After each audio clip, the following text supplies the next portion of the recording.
Hello नमस्कार दोस्तों।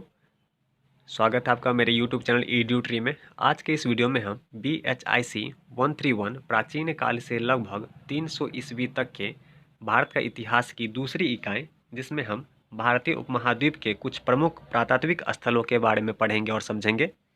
अगर दोस्तों आप मेरे इस चैनल पर नए हैं तो सब्सक्राइब जरूर करें और साथ में बने बेल आइकन को जरूर क्लिक करें ताकि मेरे आने वाली वीडियो का नोटिफिकेशन आपको मिल सके। तो चलिए शुरू करते हैं आज के इस वीडियो को।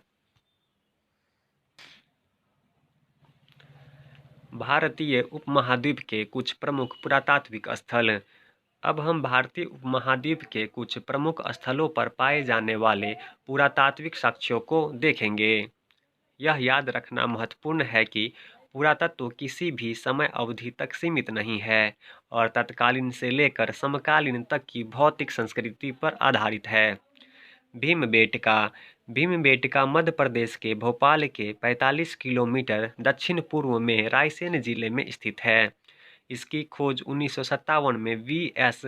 वाकनाकर ने की थी। यहाँ विंध्य पहाड़ियों के बलुआ पत्थर की संरचनाओं में 700 से अधिक गुफाओं और शैल गुफाओं का एक परिसर है। स्थल पर नियमित उत्खनन ने पूरा पाषाण काल से मध्य पाषाण काल तक एक लंबे अनुक्रम को नियमित रूप में प्रकट किया है। मध्य पाषाण काल के बाद कुछ मानवीय उपस्थिति और गतिविधियां ऐतिहासिक अवधि तक रुक रुक कर जारी रहीं। भीमबेटका में सभी ऐतिहासिक चरणों में मध्य पाषाण काल अवधि बहुत अच्छी तरह से अपने लघु पाषाण उद्योग के साथ परिभाषित है और पाषाण कला की भव्यता के लिए जानी जाती है। भीमबेटका की पाषाण कला में मुख्य रूप से लाल गेरुआ में किए गए चित्र शामिल हैं। हालांकि सफ़ेद, पीले और हरे रंग का भी उपयोग किया गया है। ये चित्रकारी प्राकृतिक, अलंकारिक और अमूर्त कला का प्रतिनिधित्व करती है। इसमें कई तरह के दृश्य शामिल हैं: शिकार, मछली पकड़ने, शहद संग्रह, नाच और कुछ दृश्य ऐसे भी हैं जो शायद कबीले धर्म से संबंधित थे। भीमबेटका में मध्य पाषाण काल 7वीं सहस्त्र शताब्दी BCE तक कालबद्ध की जा सकती है। अपने सार्वभौमिक ऐतिहासिक महत्व के कारण भीमबेटका को 2003 में यूनेस्को की विश्व विरासत सूची में अंकित किया गया था। मेहरगढ़ भारतीय उपमहाद्वीप की सबसे आरंभिक गांव बस्तियों में से एक मेहरगढ़ वर्तमान पाकिस्तान में बलूचिस्तान के पास कच्ची मैदान के उत्तरी भाग के बोलन घाटी में स्थित है। मेहरगढ़ में खुदाई से 200 हेक्टेयर के क्षेत्र में बिखरे हुए 7 व्यावसायिक स्तर का पता चला है। काल 1 और काल 2 नवपाषाण काल और इसके बाद के ताम्रपाषाण काल के हैं। मेहरगढ़ में प्रारंभिक स्तरों में नवपाषाण की शुरुआत को 8वीं सहस्त्राब्दी BCE में रखा गया है। लोग हाथ से बने कच्ची ईंटों से बने छोटे आयताकार कमरों के घरों में रहते थे।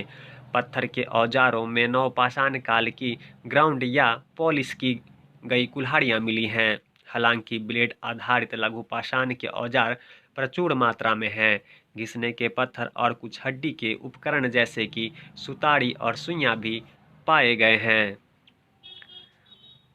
विस्तृत स्तर पर एक कब्रिस्तान पाया गया है।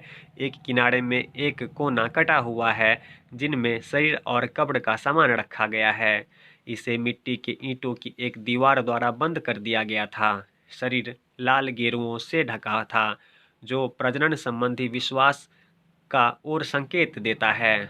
कब्र में रखे जाने वाले सामानों में बेटुमेन से लेपी गई टोकरी, ताम्र और सीप मन के आदि थे।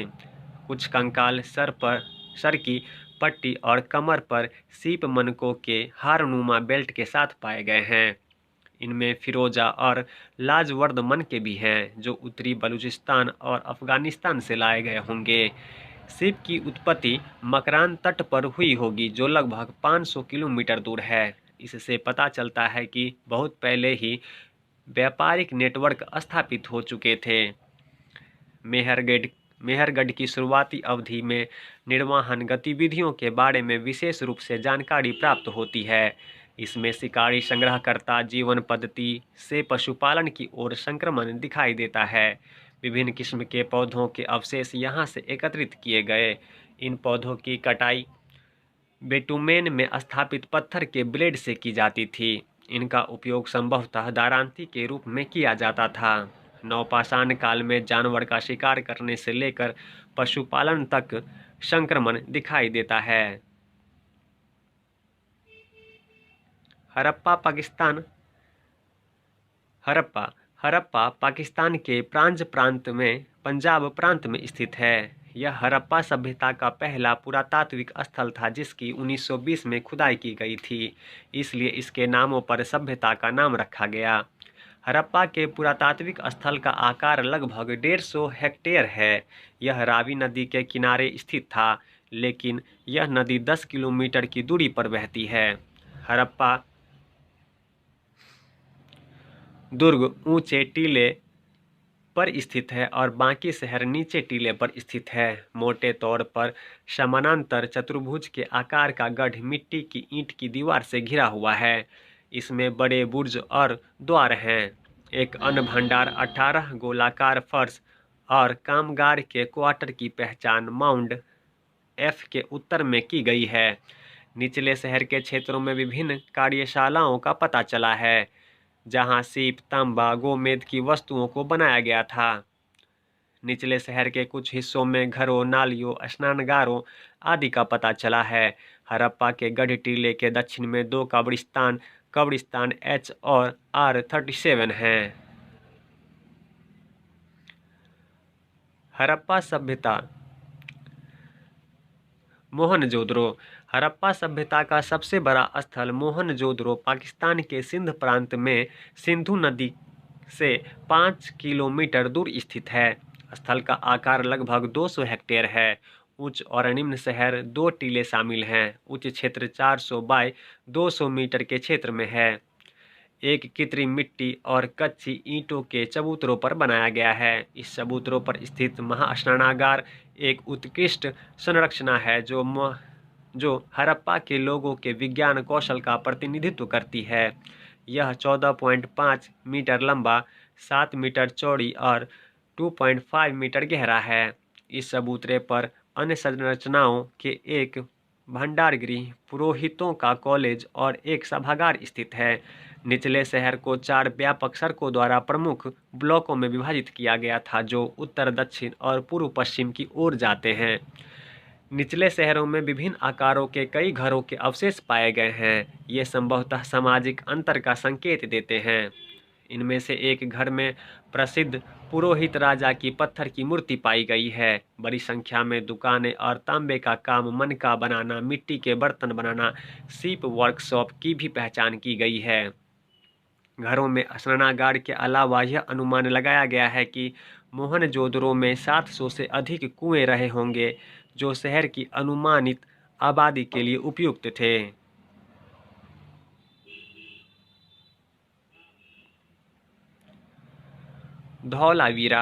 धौलावीरा गुजरात के कच्छ में खादिर बेट नामक एक द्वीप पर स्थित है।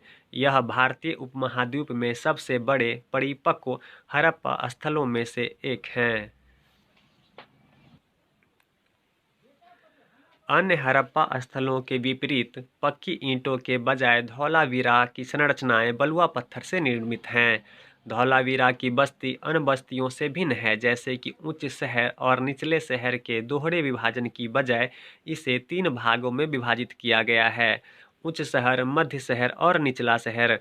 उच्च शहर और मध्य शहर के बीच एक खुले क्षेत्र की पहचान एक स्टेडियम के रूप में की गई है, जिसका उपयोग संभवतः औपचारिक प्रयोजनों के लिए किया जाता था। शहर ने एक अद्वितीय जल संचयन और प्रबंधन प्रणाली का दावा किया है।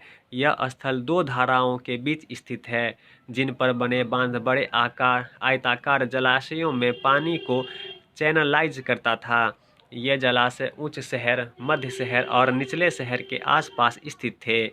इन 3 प्रभागों के चारों ओर एक किलेबंदी की दीवार थी, जिसके प्रत्येक कोने पर आयताकार गढ़ थे।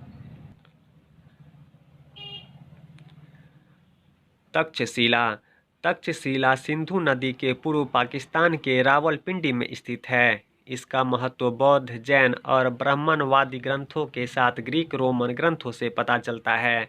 पुरातात्विक दृष्टि से यह भारतीय उपमहाद्वीप में सबसे व्यापक रूप से उत्खनित प्राचीन शहर है। तक्षशिला में 3 टीले हैं, भीर, सिरकप और सिरसुख, जो प्रारंभिक ऐतिहासिक काल के हैं। भीर सबसे पुराना शहर है जो 6वीं-5वीं शताब्दी BCE के आसपास शुरू हुआ था और दूसरी शताब्दी BCE तक जारी रहा।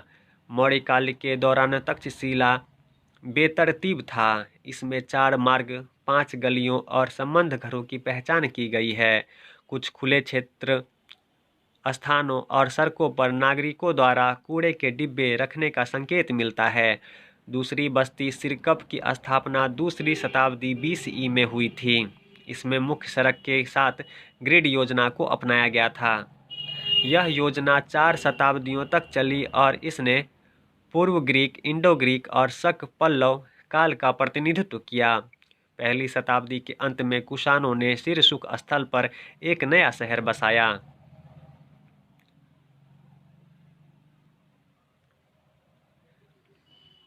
अमरावती। अमरावती आंध्र प्रदेश के गुंटूर जिले में स्थित है। इसे धान्य कटक के रूप में जाना जाता था, जो बाद में सातवाहन की राजधानी बनी। यह 3री शताब्दी BCE से 3री शताब्दी CE तक फला फूला। वहाँ एक गढ़ था जो विशाल मिट्टी के किलेबंदी से घिरा हुआ था। अमरावती में एक प्रमुख बौद्ध प्रतिष्ठान था। यहाँ स्थित स्तूप आंध्र क्षेत्र में सबसे बड़ा था और इसे महाचैत्य के रूप में जाना जाता था। स्तूप के स्थल का 8वीं और 18वीं और 19वीं शताब्दी के अंत में अन्वेषण और उत्खनन का अप्रभा इतिहास है। बाद में सुंदर मूर्तिकला, पैनलों और संगमरमर के खंभों को हटा दिया गया।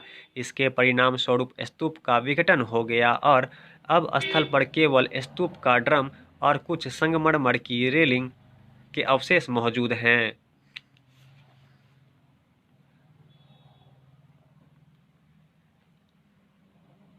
सांची। सांची मध्य प्रदेश के रायसेन जिले में स्थित भारत के सबसे महत्वपूर्ण बौद्ध मठ परिसरों में एक है। यह बुद्ध के जीवन की किसी घटना से जुड़ा नहीं है, लेकिन 3री शताब्दी BCE में मौर्य सम्राट अशोक के समय से ही प्रमुख रहा। ऐसा माना जाता है कि उन्होंने मूल स्तूप का निर्माण किया था और एक अशोक स्तंभ स्थापित किया था। बाद में इसे न केवल शाही राजवंशों जैसे शुंगों और सातवाहनों से संरक्षण प्राप्त हुआ, बल्कि इनमें भिक्षुओं को भी रखा गया। सांची परिसर में कई स्तूप हैं, लेकिन उनमें से 3 अपने बड़े आकार और संरक्षण की स्थिति के कारण विशिष्ट हैं। अन्य आकार में छोटे हैं और इसमें संरचनात्मक और एक चट्टानी या स्मृति स्तूप दोनों शामिल हैं। स्तूप पहला सबसे बड़ा स्तूप है, जिसे महान स्तूप भी कहा जाता है। उत्खनन में इस स्तूप में पुरावशेष पाए गए हैं। स्थापत्य विशेषताओं के संदर्भ में यह सबसे विस्तृत है। इसका व्यास 36.60 मीटर है और रेलिंग और छतरी से के बिना इसकी ऊंचाई 16.46 मीटर है। स्तूप के पत्थर का गुंबद एक पूर्ववर्ती ईंट स्तूप को ढके हुए है, जो संभवतः अशोक द्वारा बनाया गया था। यह एक पत्थर की रेलिंग वेदिका से घिरा हुआ है, जिसमें 4 कार्डिनल दिशाओं पर 4 तोरण स्मारक द्वार हैं। ये तोरण या स्मारक द्वार 7 वाहनों द्वारा बनाए गए थे। प्रत्येक तोरण पर विभिन्न प्रकार के विषयों को तराशा गया है, जिसमें जातक के दृश्य, बुद्ध के जीवन के दृश्य, बौद्ध धर्म के बाद इतिहास की घटनाएं आदि शामिल हैं। स्तूप दूसरा मुख्य परिसर से थोड़ा दूर स्थित है। इसकी वेदिका को विस्तृत रूप से चित्रांकित किया गया है, लेकिन यह किसी भी तोरण से रहित है। खुदाई में कई बौद्ध शिक्षकों के अवशेष मिले। स्तूप तीसरे में सारिपुत्र और मौदगल्यायन के अवशेष, बुद्ध के 2 सबसे बड़े शिष्य पाए गए। इन स्मारकों के अलावा एक बड़े मठ के अवशेष हैं। सांची विदिशा नामक एक बहुत समृद्ध व्यापारी शहर के पास एक महत्वपूर्ण व्यापार मार्ग पर स्थित है। यहाँ के दान अभिलेखों से पता चलता है कि सांची संरक्षण का लाभार्थी था। यह गुप्त काल में भी महत्वपूर्ण था। यह यहाँ के गुप्त काल के मंदिरों से प्रमाणित होता है। यह 13वीं शताब्दी सीई तक फला फूला और बाद में इसका पतन हो गया।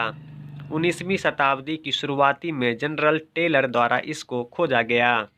पुरातत्व केवल प्राचीन काल तक ही सीमित नहीं है। उपयुक्त पुरातात्विक स्थलों के अलावा कुछ उत्खनन स्थल हैं जो बाद के काल से संबंधित हैं। लालकोट और विजयनगर ऐसे स्थलों में प्रमुख हैं। दिल्ली के मेहरौली में स्थित लालकोट में खुदाई से 2 सांस्कृतिक काल का पता चला। 11वीं शताब्दी के मध्य से 12वीं शताब्दी सीई के अंत तक की अवधि। दूसरा, 12वीं शताब्दी के अंत से 14वीं शताब्दी के अंत तक की अवधि का काल पीरियड द्वितीय सल्तनत काल था। पहले तुर्क सुल्तानों ने लालकोट क्षेत्र में ही अपनी राजधानी बनाई थी। इसे दिहली ए कुहना यानी पुरानी दिल्ली कहा जाता था।